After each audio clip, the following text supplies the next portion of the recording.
Rain hammers the windows of the Hotel Metropole in Vienna, March 1938.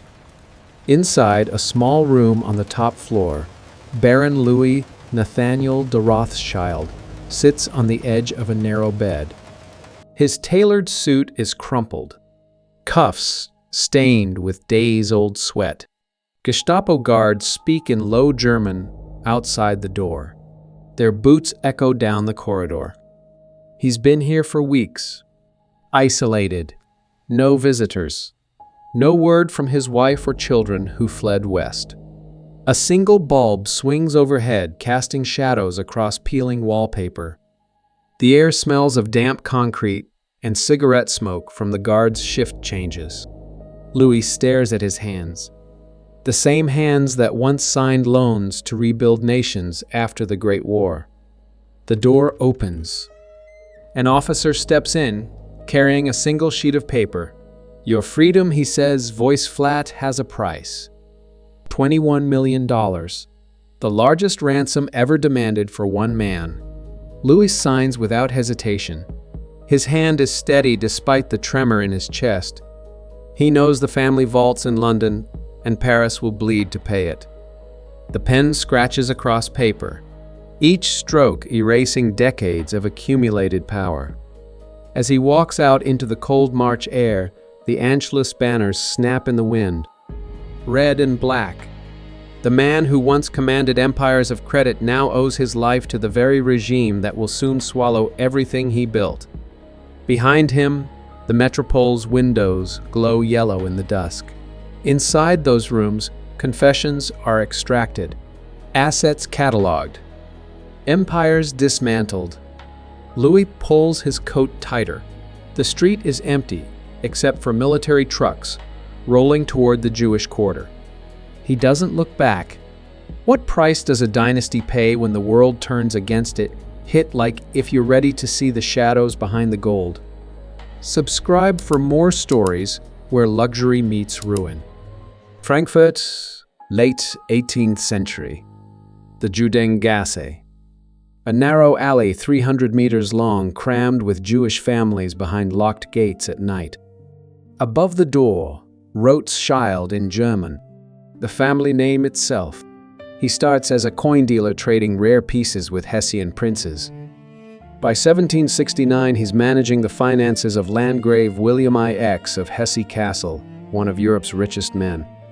Mayer has a gift. He sees patterns where others see chaos.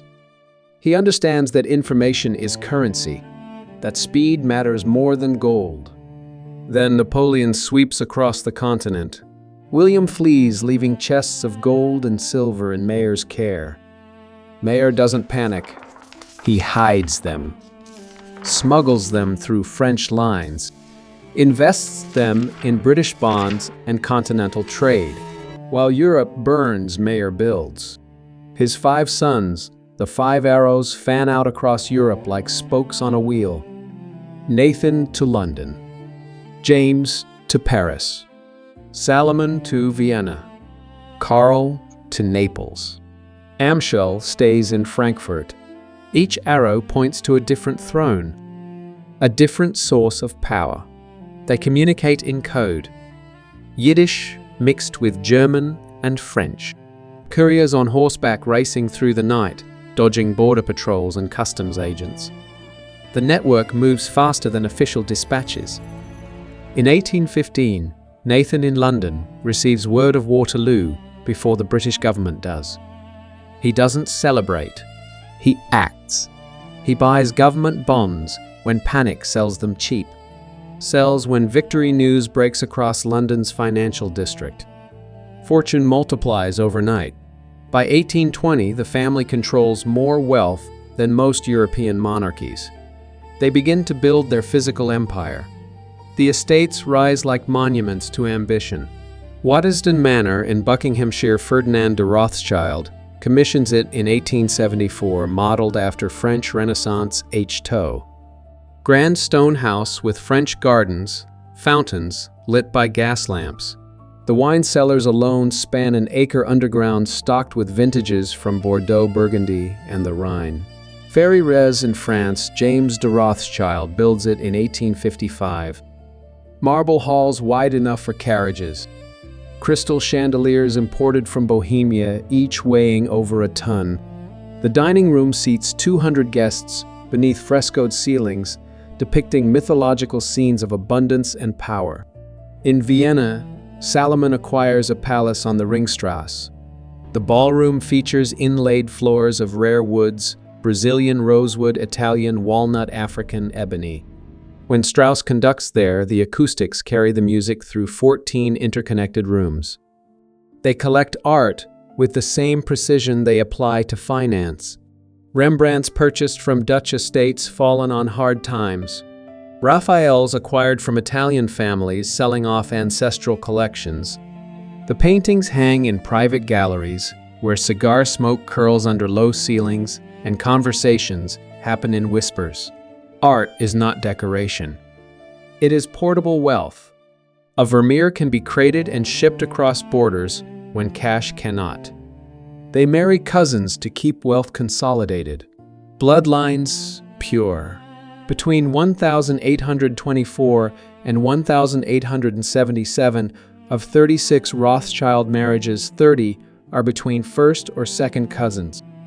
The reasoning is sound from a financial perspective. Every dowry stays in the family. Every inheritance flows back to the core. But genetics don't care about balance sheets. Power flows like wine at their tables. Kings borrow. Emperors beg for terms.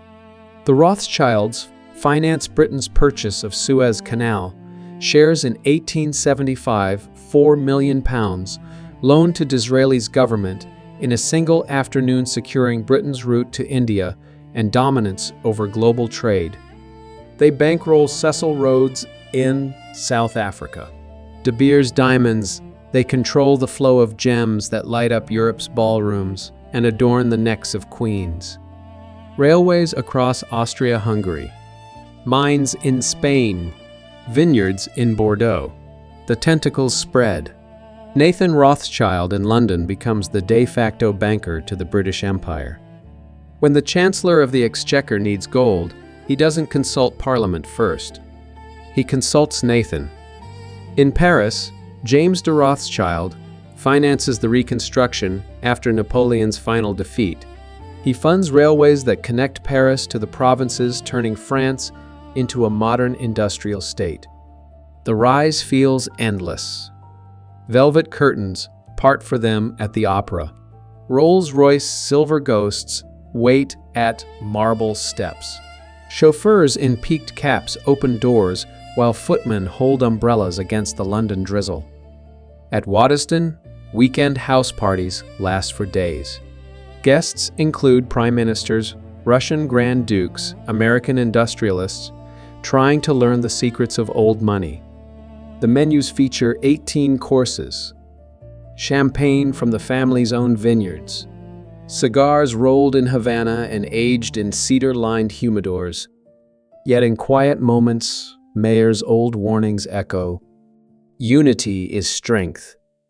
He wrote it in his will. A plea, a prophecy. The arrows point outward, but the bowstring pulls tight. Cracks appear slowly. Small fissures in the marble. Cousins marry cousins. Children are born with fragilities the doctors can't quite name. In hushed consultations, physicians note patterns. Unusual susceptibilities. Mental states that shift like fog. The family ignores the warnings. Wealth, they believe, can insulate against any misfortune. They are wrong. The golden age cracks slowly. Then, all at once. Marriages within the family preserve fortune but carry hidden costs. Genetic whispers surface in hushed doctors' notes. Fragility in some branches. Unexplained melancholy that settles over certain descendants like a shroud. Nathan's line in England shows signs first. Lionel Nathan de Rothschild, Nathan's son, suffers from recurring episodes of what doctors in the 1850s call nervous exhaustion. He withdraws from society for months at a time, locked in his study at 148 Piccadilly. His son, also named Nathaniel, shows similar patterns. Brilliant in finance, fragile in temperament. The family doesn't speak of it openly. Mental health is not discussed in polite society, but the servants whisper. The doctors take notes. In Vienna, the Austrian branch thrives under Salomon, then his son Anselm, then Louis Nathaniel. They own palaces on the Ringstrasse, host balls where Strauss waltzes fill the air and champagne flows until dawn. Anselm von Rothschild expands the empire into railways and coal. He personally negotiates with Emperor Franz Joseph lending money that keeps the Austro-Hungarian bureaucracy functioning. His son Louis inherits this vast machine. Banks mines estates stretching from Bohemia to the Adriatic, but the world is changing. Then, 1914 arrives. World War I shatters the old order. The Rothschilds, who financed every European power at some point, suddenly find themselves on opposite sides. The French branch supports France. The Austrian branch supports the Habsburgs. The London branch navigates British politics. Family dinners become impossible. Letters across borders stop. Bonds plummet. Governments default. The careful financial architecture of the 19th century collapses under artillery barrages and trench warfare.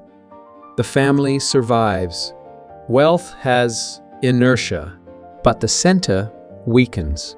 The five arrows no longer point in unified directions.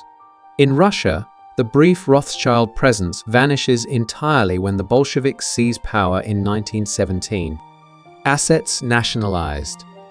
Mansions turned into government offices. The family doesn't fight back. They retreat. The 1920s bring partial recovery. Jazz Age optimism. Art Deco renovations to the Paris and London houses. But underneath the foundation is rotting. Then 1938. Anschluss. German troops march into Austria on March 12. The crowds in Vienna cheer. Swastika banners unfurl from windows along the ring. Louis Nathaniel de Rothschild, head of the Vienna House, attempts to flee. He drives to Aspern Airport on March 13. His private plane waits on the tarmac, engines warming. Gestapo agents stop him at the gate. They arrest him. No charges. No trial. Just custody. They take him to Hotel Metropole, the ornate 19th century hotel, now transformed into Gestapo headquarters. Room by room, the hotel has been converted. Interrogation cells where ballrooms once hosted waltzes. Holding cells where honeymooners once slept. Louis is placed in a small room on the top floor. A bed. A chair. Bars on the window. The guards rotate in 8-hour shifts. They speak to him only to deliver food or summon him for questioning. The interrogations are straightforward. No physical violence, just pressure. Sign over the Creditanstalt. Transfer the art collection. Liquidate the Austrian holdings. Each refusal extends his captivity. He sits in that room for 14 months. Outside, the world moves on. Kristallnacht, in November 1938, synagogues burn across the Reach. Jewish businesses looted. Thousands arrested. Louis watches from his barred window as smoke rises over the city. Meanwhile, the family negotiates. $21 million. The demand is clear. Equivalent to over 400 million in today's currency. The largest ransom in history for a single individual. The London and Paris branches scramble, liquidating assets, calling in favors, moving money through Swiss banks to avoid direct transactions with the regime. In May 1939, the payment clears. Louis walks out of the metropole on a gray Tuesday morning. Thinner, older, silent. He doesn't return to Vienna. There's nothing left. The palaces have been seized. The art crated and shipped to Munich. The credit installed absorbed into German state banks. He boards a train to Switzerland, then to London. He never speaks publicly about his captivity. Across the border in France, the family prepares for war. Élisabeth de Rothschild, born Pelletier de Chambord, married to Philippe de Rothschild of the wine branch, lives at H2 Mouton in Pauillac. The estate produces some of Bordeaux's finest wine. The 1929 vintage is legendary. Deep, ruby-color notes of blackcurrant and cedar. When war breaks out in September 1939, Philippe joins the Free French forces. He escapes to London. Élisabeth stays behind, managing the estate, protecting the vines. Aristocratic pride refusing flight. She believes her name carries weight, that even the Germans will respect the Rothschild legacy. She is wrong. In 1941, she attempts to cross the demarcation line between occupied and Vichy France using forged papers. Gestapo arrests her at a checkpoint near Tours. They send her east, Ravensburg, the camp north of Berlin. Wooden barracks arranged in precise rows, barbed wire perimeter, guard towers with searchlights sweeping the grounds at night. Élisabeth arrives in late 1941, transported in a cattle car with dozens of other women. The silk dress she wore at her arrest is gone, replaced by rough cotton. Prison number sewn onto the fabric. The camp strips her of everything. Name, title, heritage. She becomes a number. She works in the quarry, hauling stones from dawn until dusk. The work is designed to break bodies. Cold seeps through thin clothes. Hands crack and bleed in the winter frost. At night in the barracks, women whisper about families left behind, children, husbands, homes. Élisabeth says little. What is there to say? The H2 feels like a dream from another lifetime. Illness sweeps through the camp in early 1945 as the Reich collapses. Typhus, dysentery, starvation. The guards stop keeping detailed records. Bodies pile up faster than they can be processed. Élisabeth passes away on March 23, 1945. Soviet troops will liberate the camp 4 weeks later. Her remains are never identified, never returned to France. The only Rothschild claimed by the Holocaust. Philippe learns of her fate months after the war ends. He returns to Mountain to find the H2 looted, wine barrels emptied, the cellars bare. He spends the rest of his life rebuilding, replanting vines, restoring the H2. But Élisabeth's chair at the harvest dinner table remains empty. In England, the pressure builds across generations. The London branch survives the war intact. The banks continue. The estates remain. But the weight accumulates. Amschel Rothschild, born 1955, great-great-great-grandson of Nathan, grows up in the shadow of legacy. Educated at Harrow and Cambridge, joins the family bank, does everything expected of him. But something inside fractures. Depression, the kind that modern medicine can treat but cannot cure. The isolation of wealth, the impossibility of ordinary relationships when your surname carries centuries of expectation. On July 8, 1996, Amschel is found unresponsive in the bathroom of his Mayfair apartment. He took his own life. No note, no explanation, just silence. The press coverage is brief but pointed. Rothschild tragedy. Curse claims another. The family releases a terse statement. Private funeral. No further comment. But within the family, the whispers grow louder. The genetic toll. Cousins marrying cousins for 5 generations. The mental fragilities accumulating like compound interest. Breakdowns. Hospitalizations. Dark losses that are explained away as accidents or illness. The family tree, if mapped honestly, shows a pattern. Melancholy deepening into clinical depression. Anxiety spiraling into breakdown. The very strategy that preserved the fortune intermarriage has created invisible vulnerabilities. Meanwhile, the financial empire continues its slow decline. Vienna, 1938 again. Louis Nathaniel signing away of the Credit Anstalt marks the end of the Austrian branch's dominance. The bank, once Europe's largest, is absorbed into Deutsche Bank. Assets across Central Europe vanish into regime coffers. In France, the Bordeaux H-Taux survive occupation, but the vines wither under neglect and looting. Philippe de Rothschild spends decades after the war rebuilding Moten. He commissions artists to design wine labels, Picasso, Chagall, Warhol. The bottles become collectibles, but the glory days of the 19th century are gone. Nationalizations in France under Mitterrand in 1981 deal another blow. The socialist government seizes Rothschild, arrests the French banking arm. The family fights back in courts, wins some battles, loses others. The empire shrinks. Trusts, wine estates, quiet holdings managed from discreet offices.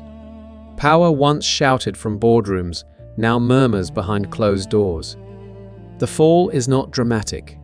No single catastrophic event. It is erosion. Slow. Inexorable. Vault doors closing.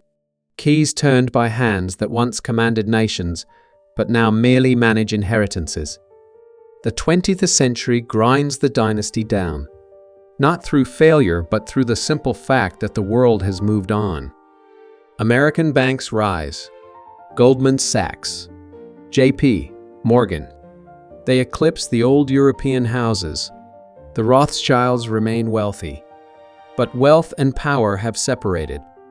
Influence fades like old photographs left in sunlight. Today the name lingers in ways both visible and invisible. Rothschild and Company manages billions from Paris and London offices. Glass towers overlooking the scene. Modern, corporate, indistinguishable from dozens of other asset management firms. The wine business thrives.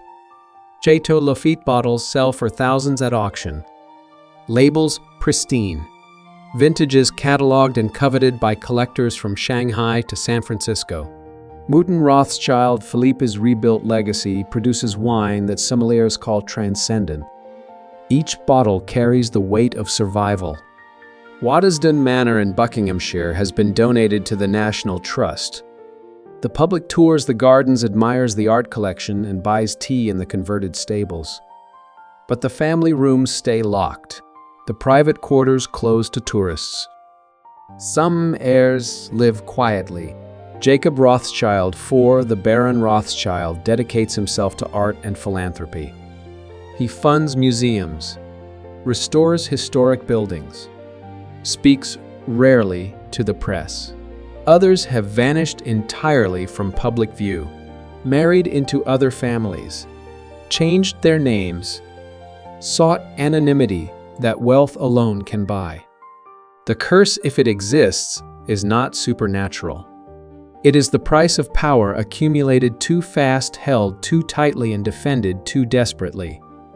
Ambition built the empire.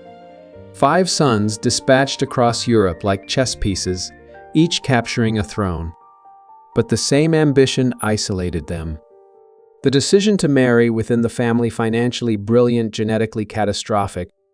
The paranoia about outsiders. The conviction that only blood could be trusted. It created a closed system. And closed systems, given enough time, consume themselves. The betrayals came not from within, but from the world they financed. Wars they funded turned against them. The Austrian branch bankrolled Habsburg expansion, only to see Vienna fall to forces they couldn't control. The French branch financed Napoleon II, then weathered the Commune, then the World Wars. Wealth that bought influence bought envy. Then hatred. Anti-Semitism, always present in Europe, focused on the Rothschilds as symbols.